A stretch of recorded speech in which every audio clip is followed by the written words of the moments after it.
Hi everyone. For those returning, welcome back. And in case you're new here, thanks for joining. I'm Michael Whitebrook, a debut science fantasy author. You're watching the third part of my worldbuilding series, which serves as an introduction to my book, Poisoned Past, coming out later this year. Today I'll be talking about the magic and cosmology of my world. We'll be diving pretty deep, so don't worry if some things don't stick. Think of this as a teaser, not a manual. As always with me, it's more about the world building around the magic, rather than the system itself. Don't expect a hard magic system a la Brandon Sanderson with neatly defined rules. Much as I love his work, I prefer to leave room for some mystery when it comes to magic. Now, sit back, relax, and like always, don't forget to like and subscribe if you want to see more.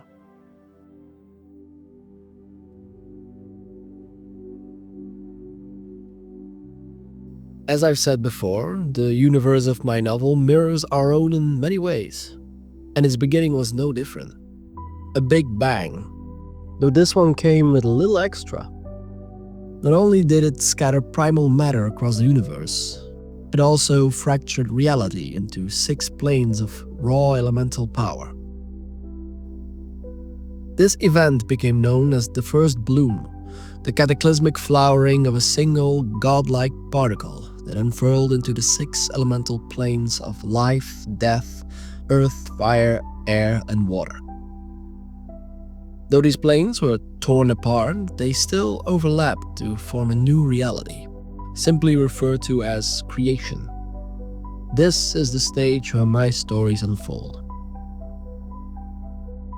It is said that the parting of the primal planes, those of fire, water, earth, and air, spawned the matter that makes up the material world, while the parting of the spiritual planes of life and death gave birth to souls, tiny sparks of the divine that inhabit all living creatures, giving them the will to move and change.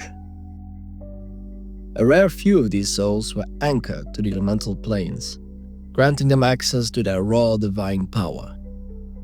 These blessed became known as callers and harnessers.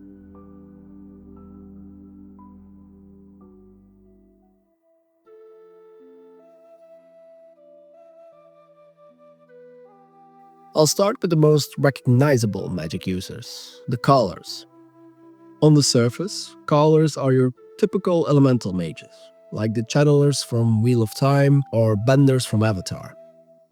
However, I did add some unique twists to each element to make them feel fresh and unique. For this video, I'll be focusing exclusively on watercalling, since that's the main magic system in my upcoming novel. Covering all the elements would make this way too long and complex, but I may add videos for the other elements later on. Now, as you've probably gathered from the art, a watercaller can telekinetically control water. They do this by redirecting its flows, currents of potential energy that only they can perceive. To them, these flows appear like threads of light that move through every raindrop, current, and wave, revealing exactly where the water is about to move next. Think of it as seeing a few seconds into the future, but only for water. And as watercallers, they can change this future by mentally weaving the flows into new patterns. This allows them to move the water with their mind, freeze it into ice, or shape it into weapons. The amount of water they can move depends on the caller's talent and training.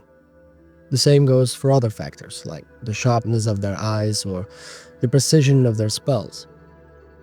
To make it more interesting, I added all kinds of limitations beyond the usual mental fatigue. I'll start with the most obvious one. They can't shape ice from nothing. They need an actual source of water, like a river or rain. I chose this approach because it's far more interesting from a world building and narrative perspective. It forces the Nazgul to plan ahead and develop specialized tactics to secure their water supply. On the eve of battle, they might conjure rainstorms or cause strategic floods. Their callers wear custom armor with built-in water reservoirs to shape into icy weapons. And instead of traditional catapults, the Nazgul may bring massive vats of water or poison, accompanied by powerful callers who can use it to wring death on their enemies. This dependence on water also helps me build tension in my stories. Magic always risks becoming too convenient and lowering the stakes. But by tying it to a clear and limited source, I can create genuine dilemmas. Picture a general marching his army through a hostile desert. At one point, he may be forced to choose between letting soldiers die of thirst and retaining his magical firepower. Another limitation I added is range. The vast majority of watercolors are what's known as Coldwielders, and they can't cast their eyes very far. No more than 5 strides. Beyond that, they lose control, and the ice reverts to harmless water. So instead of lobbing ice spears from a distance, Coldwielders fight up close and personal, in a kind of sword and shotgun style. They are fierce duelists with a reputation for catching enemies off guard. Their icy weapons can liquefy and reshape in a flash. A broad saber might stretch into a piercing rapier, or flatten into a buckler to block a blow. They can also unleash devastating short-range spells, like bursts of razor-sharp hail or acid haze. The caller's eyes cuts through steel like scissors through paper, and its sheer cold seizes joints and stems the blood flow. This makes Coldwielders ideal shock troops, capable of tearing through enemy formations, leaving trails of frosted corpses in their wake. But even a Coldwielder's formidable power pales before the might of the Siegecasters, a far rarer breed of watercolors that can cast up to hundreds of strides. True to their name, these colors function as living siege weapons, decimating enemy forces from afar with icy storms or acid mist. Many Siegecasters don't content themselves with simply wielding the magic. They strive to push their art beyond all known limits, discovering new spells and refining the flow patterns of those that came before.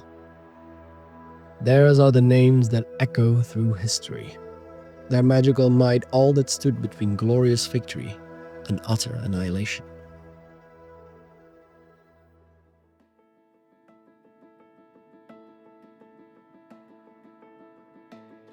If callers are the spellcasters of this world, harnessers are its magical craftsmen and engineers. Like callers, they're bound to a single elemental plane, but instead of wielding its energy, they manipulate its matter. Every material in creation belongs to at least one of the elemental planes, and harnesses can reshape them in ways that defy natural law. Water harnesses can dissolve pearls into special alloys and protective coatings. Wind harnesses can weave feathers into strong yet ultralight steel, and fire harnesses can blow gemstones into unbreakable glass. As with calling, each element comes with its own specializations and techniques to make them distinct and thematic. But these are just the simpler pursuits of these blessed craftsmen, as a harness's true brilliance lies in their soul crafts.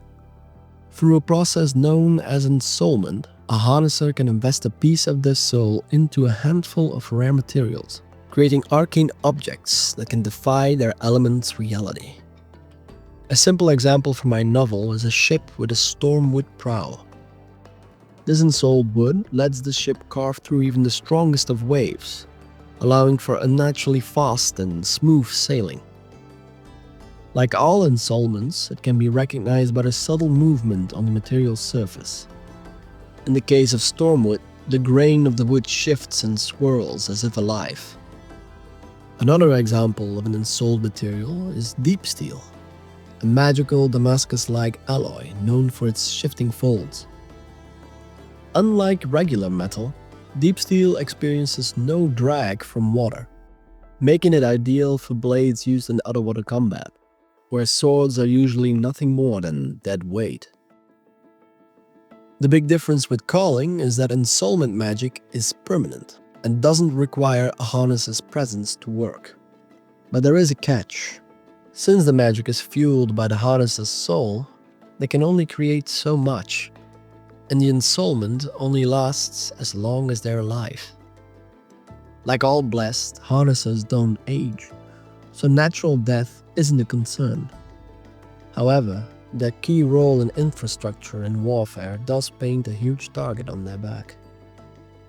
A skilled assassin and some well-aimed steel could easily rob the world of their talent, along with centuries of their magical craftsmanship. Soul crafts include everything from clocks to primitive flamethrowers, though they're as rare as the harnesses that make them. In this universe, there's no such thing as mass production, let alone modern technology as we know it. This is mostly for religious reasons, as technology is strictly regulated by the temple. Soulless automatons are especially taboo, as movement may only be granted by a divine force like the soul or the elements. To overstep this most sacred of boundaries is considered an act of blasphemy, a defilement of nature punishable by death. As a craft, harnessing is deeply experimental. There's still much to discover, and each generation finds new ways to harness the materials of their elemental domain, or uncovers entirely new materials when breaching new worlds. But tampering with creation is not without its dangers. Some substances react violently to a harness's touch, especially when coaxed far beyond their natural limits. Blinding flashes, toxic mists, and sudden explosions are just some of the risks they face in pursuit of innovation. More than one harnesser has gone mad from the arcane vapors they've inhaled, sacrificing their sanity as they push the boundaries of their craft.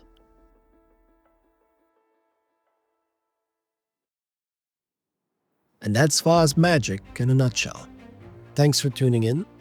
As always, don't forget to like and subscribe if you want to see more.